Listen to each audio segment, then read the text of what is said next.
I am Airaxori Calypsis. I am a fighter, and my race is Succubus. Airaxori Calypsis was conceived, born, and raised in the Hells.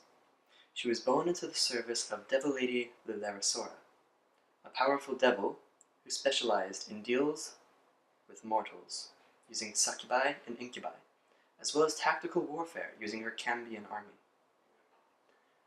Lady Airaxori is a lower-tiered devil lord.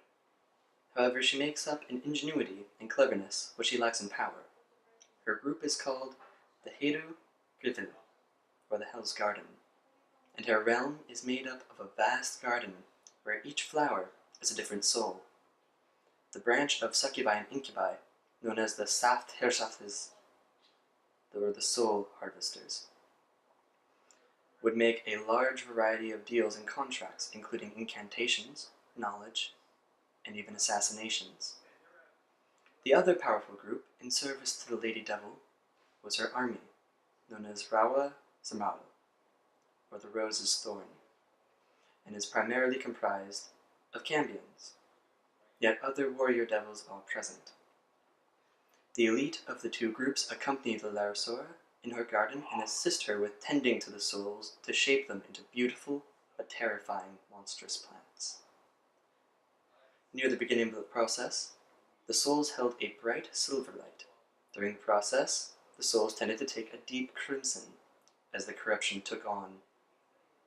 Then, as the ritual concluded and the souls became ripe, the souls took on a royal purple color.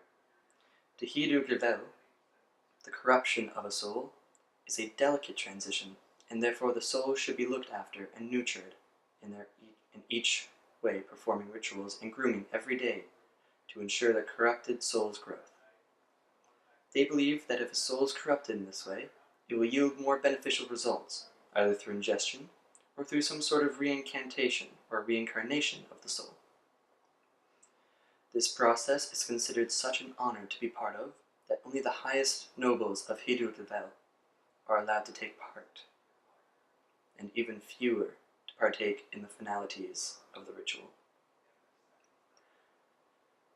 Airaxori's parents were both high nobles of Lady Airaxori's court.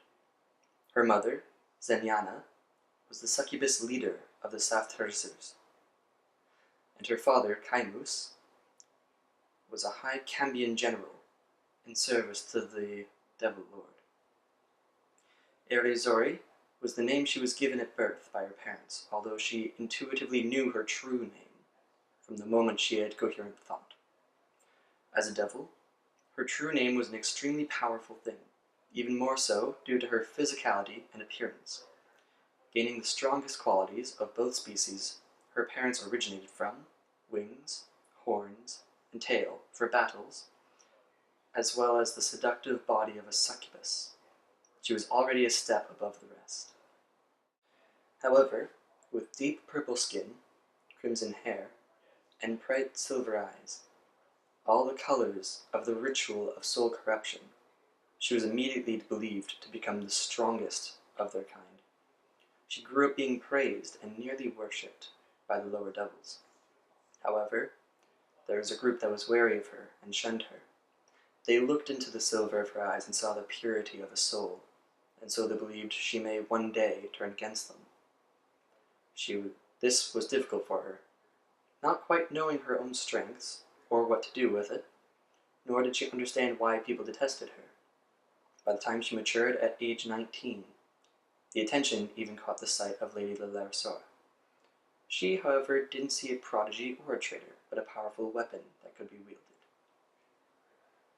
The Airaxori instructed Airaxori's parents to have her take part in both their duties as a harvester and a thorn, to which Zori, as she was taken to being called as, not only took to, but quickly excelled.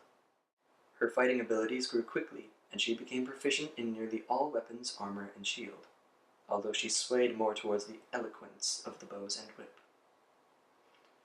Her appearance made her a terror on the battlefield, although it made her struggle slightly more in her jobs as a harvester. She was frustrated in how her appearance made mortals shirk away, especially for the more intimate contracts. However, she learned to adapt. Switching her mannerisms of battle to the bed became second nature to her, and she eventually began racking up many soul harvests. And as time passed, her magical prowess grew as well. This showed in many ways, such as the disappearance of her shadow and reflection, as well as water and sweat seeming to evaporate when it touched her violet skin. She was so proud in her abilities that she even went so far as getting tattoos that would glow and emit a dark light when she used her magical abilities, adding to her terrifying appearance. By the time she was 30, still very young for a succubus, she had gained the noble title of Calypsis, Snake of the Garden, which made many friends and even more enemies. She became a target, and was under constant scrutiny of the devils she had surpassed, although she had become cocky and smug and pushed for more, and the Airaxori continued to feed her ego. Eventually she was allowed into the garden and was taught the ritual of corruption, despite the backlash of the other nobles for her young age. For years she learned to nurture the souls and corrupt them, although her curiosity and, more importantly, her appetite grew. At the age of 35, it became too much, and she ate one of the souls while she was tending to it, and her mind was filled with a blur of memories and emotions that poured out of the uncorrupted soul. Learning about many things of the mortal plane she did not understand. Pure joy, loss, excitement, desperation, but most importantly love, then death at Airaxori's own hand. Airaxori was found in the garden sobbing, and was taken to the steps of the Airaxori's throne. While the Airaxori was still yearning to have Airaxori as an ally, she knew that a severe punishment was required, and so she vanished from their plane, leaving nothing on her, and many memories erased, including any vital information about the inner workings of Heidu Gavel. But the most horrifying thing Airaxori realized was that her true name was also taken, and with it, most of her magical essence and abilities.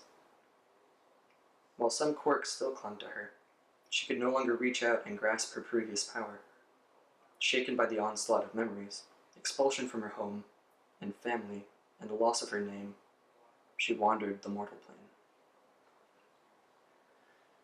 As time passed, she learned how to cope with her current situation, but she had a difficult time around cities and towns as her appearance was enough to get her driven out and nearly killed multiple times. She was determined to make herself strong again, and so she traveled, looking for proper weapons that would befit one such as herself. She spent much time asking and learning of who could help her craft weapons worthy of her, as well as people greatly skilled with magic to help her regain her abilities. However, the day of the banishment still haunted her, and the memories still crept into her dreams. She was no longer sure if she wished to return to Airaxori's side. While traveling, she chanced upon a massive golem-like creature and his companion Beastkin, and strangely enough, neither of them seemed to react to her appearance. This was the first time she had experienced this, outside of a contract, and immediately took a liking to them. While being kicked out of a city, they also came across an old elvish man in the nearby forest. This elf had an air about him that hinted of powerful magic. This intrigued Airaxori, and made her hopeful that with his help, she could regain her abilities and reclaim her true